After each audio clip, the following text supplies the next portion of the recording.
Thank you for joining me on day 2 of my 7-day 2019 Beauty Counter launch. I sincerely appreciate your interest and support, and out of respect for your time, I'm just going to dive right in. I mentioned in the previous video that each of the remaining videos would focus on one aspect of each of the 3 pillars. So we'll begin with Pillar 1, the mission to educate and advocate, and I will explain briefly why the Beauty Counter's B Corporation status is important. I also mentioned in the first video that the B Corporation status was a big reason that for my wanting to learn more about the company. And I think it's just because it demonstrates beyond a shadow of a doubt that this company puts its money where its mouth is. It's the real deal. And I hope that in this brief explanation that I give you that I can help you see that a little bit. There's a lot of information on the internet about B corporations, so I'm going to limit it to just the basics. There are roughly 2,600 B corporations in about 50 countries. Most of them are small. Most of them are outside of the United States, and it is an exclusive club for sure. I went through the entire list of the 2,600 plus names in the directory, and I only recognized 9 of them. Athleta, Beauty Counter, Ben & Jerry's, Cabot Creamery is a yogurt company, Eileen Fisher is a clothing line, Patagonia, Stash Tea, Stonyfield Farm, another yogurt company, and Wanderlust. I think that the Beauty Counter is keeping pretty good company with some of those names. If you want to check it out, go to the website. It's pretty interesting.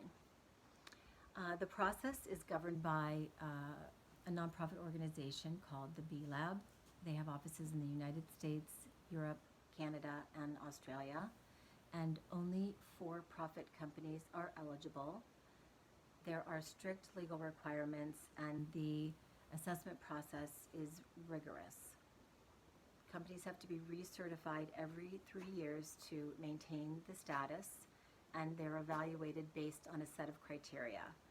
The Beauty Counter's criteria includes producing products that are safe and environmentally sustainable, providing consumer education, making charitable contributions, and promoting employee empowerment.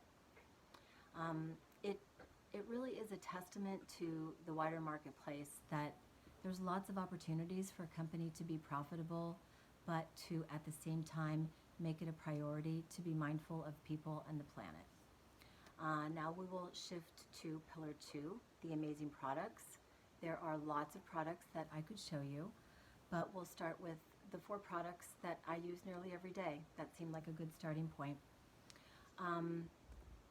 And if you're not a big product person, and that's something that I hear frequently, these products that I'm showing you now are good examples of basic products that almost any of us use. The Citrus Mimosa Hydrating Body Lotion and the Citrus Mimosa Hydrating Body Butter. I'm counting them as one product. The body butter is thicker, but otherwise they're the same.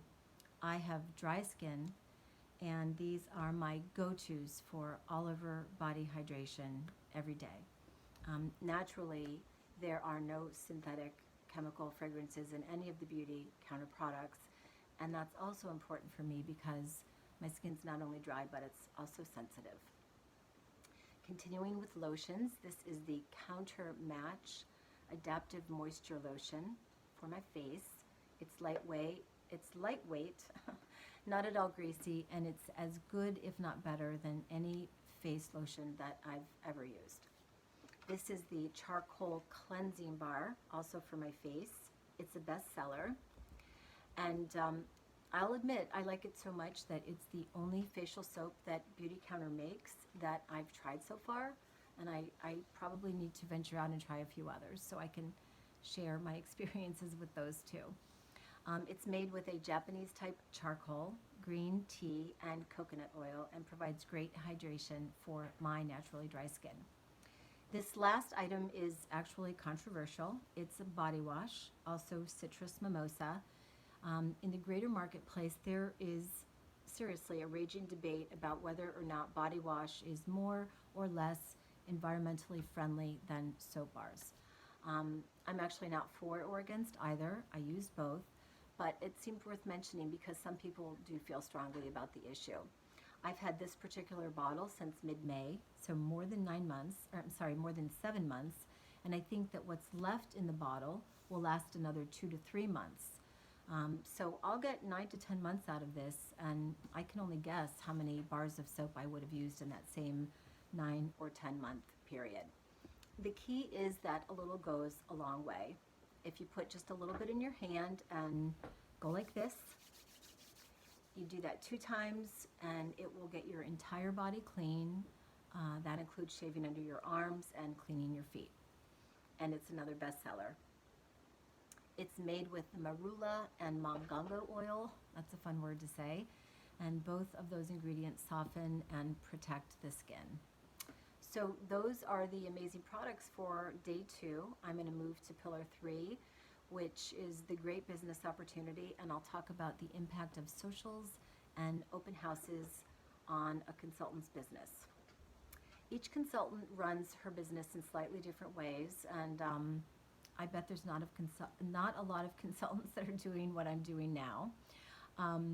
But all of us conduct socials and open houses. They're a great way for people to learn about the Beauty Counter's mission, to see and try out the products, to meet new people, and to have fun. Either format, socials or open houses, the consultant can work on her own. She can team up with another consultant or multiple consultants. And for those consultants who are just getting started, her mentor will provide lots of coaching support. Mine certainly does.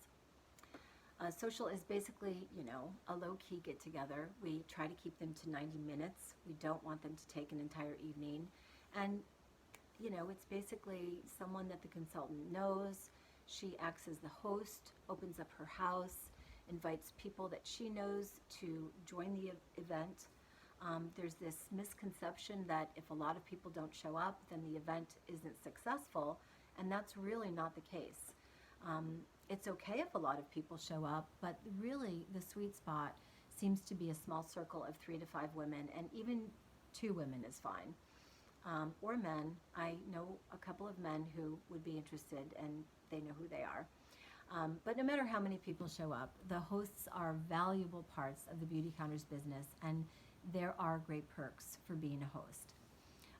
And then, of course, at the social, the guests will get the background about Greg Renfrew, the company's mission. The consultant will take a few minutes